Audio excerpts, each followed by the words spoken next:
नमस्कार, स्वागत है आपका संवाद 365 में। आपके साथ मैं हूं दिग्विजय सिंह चौहान। हाजिर हूं उत्तराखंड की खबरों को लेकर। आइए नजर डालते हैं उत्तराखंड में क्या कुछ खास चल रहा है, क्या कुछ उत्तराखंड की खबरें हैं।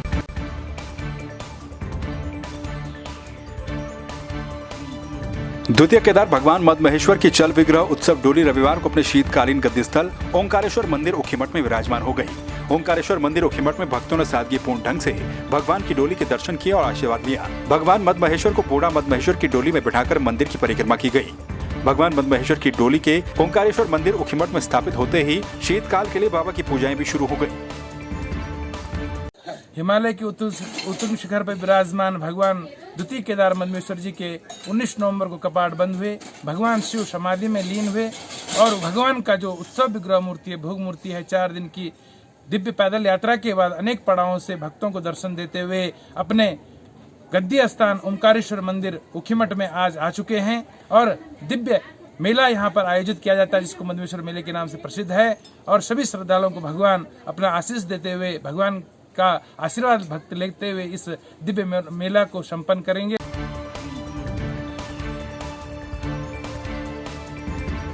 रुद्रप्रयाग के नवनियुक्त जिलाधिकारी मनोज गोयल ने रेल परियोजना से प्रभावित गांव नरकोटा और खांकरा का निरीक्षण किया। जिलाधिकारी ने निर्माणदायी कंपनियों को सख्त निर्देश दिए कि जनहितों को मद्देनजर रखते हुए कार्य किए जाएं। ग्रामीणों ने बताया कि गांव में रेल लाइन निर्माण कार्य से 2 मुख्य संपर्क मार्ग ध्वस्त हो गए हैं, जिनकी जगह फिलहाल वैकल्पिक मार्ग बनाए गए हैं। लेकिन दोनों वैकल्पिक मार्गों की स्थिति बेहद खतरनाक है, जिस पर जिलाधिकारी ने ग्राम प्रधान और रेल अधिकारियों से बैठक कर उचित कार्रवाई करने की बात कही। रेलवे प्रोजेक्ट एक अत्यंत महत्वपूर्ण प्रोजेक्ट है जो जनपद रुद्रप्रयाग में चल रहा है। इसका मेरे द्वारा निरीक्षण किया गया, इसमें उनके कार्यों को भी देखा गया, उनकी प्लानिंग के बारे में भी समझा गया।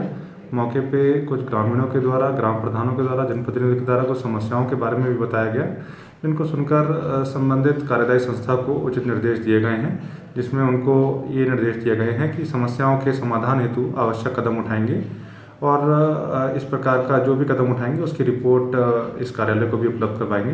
जिनके द्वारा आश्वासन दिया गया है कि किसी भी प्रकार की भविष्य में हमारे नागरिकों को कोई असुविधा नहीं होगी।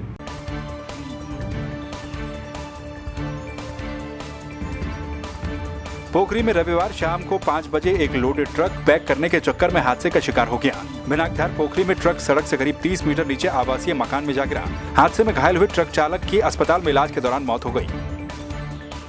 बिनाकधार पोखरी टैक्सी स्टैंड के पास एक राशन भरी हुई गाड़ी जो रामनगर से पोखरी के लिए राशन लेके आती है, जिसका नंबर है UK 19CA 0476, बैक करते हुए सड़क से पुस्ता बैठने के कारण लगभग 20 से 25 मीटर नीचे गिरी और एक पेड़ के पास आके रुकी है, जिसका ड्राइवर गंभीर रूप से घायल हुआ था। ड्राइवर का नाम है महेंद्र सिंह।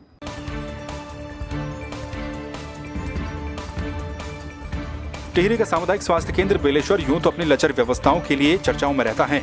अब लगभग 8 से 10 सालों से उपनल के माध्यम से अपनी सेवाएं दे रही कर्मचारी अस्पताल परिसर में धरने पर बैठ गए हैं। प्रदर्शनकारियों ने आरोप लगाया कि उन्हें पिछले 16 महीनों से मानदेय नहीं मिला, साथ ही उनका नवीनीकरण भी नहीं किया गया, जिससे उनके परिवार के सामने मुसीबतों का पहाड़ खड़ा हो गया।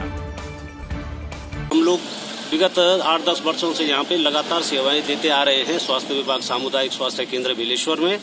और जो कि अब हम लोगों को जो है तो एक तो हमारी मांग है, सबसे पहले हमें 16 महीने से हमारा मानदेय नहीं मिला है और ना ही हमारा नवीनीकरण हुआ है। हम लोगों की यही 2 मांगे हैं जो कि सरकार अभी तक इस पर कोई अमल नहीं कर रही है।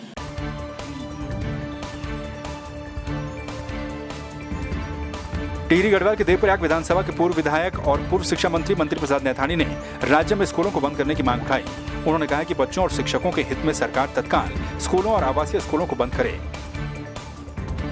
बच्चों के जीवन के साथ और अध्यापकों के जीवन के साथ खिलवाड़ न किया जाए, लेकिन इनको इस बात से कोई लेना देना नहीं है। हमने ये कहा था कि आप स्कूल खोलिए, हम स्कूल खोलने के विरोधी नहीं हैं, लेकिन पहले वहाँ पर सैनिटाइजेशन की व्यवस्था करो, वहाँ पे पूरी चेकिंग करो, पूरा इंस्ट्रूमेंट वहाँ दीजिए, वहाँ पर धन की व्यवस्था करिए ताकि वहाँ पर कोई दिक्कत ना हो सैनिटाइजेशन के मामले में। शपथ पत्र जो है ये सरकार ले रही है, कितना घिनौना काम ये सरकार कर रही है कि उनके पेरेंट्स से लिखवा रही है कि हम स्वेच्छा से अपने बच्चों को आपके विद्यालय में भेज रहे हैं और जो भी बातें होंगी कोविड-19 के अगर कोई प्रभावित होगा तो हमारी जिम्मेदारी होगी।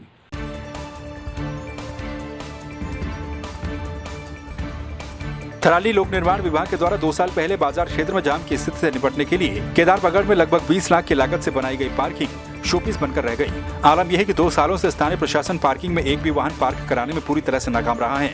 थराली देवाल मोटर मार्ग पर सड़क के दोनों तरफ बेतरतीब खड़े वाहनों से आए दिन घंटों का जाम लगा रहता है।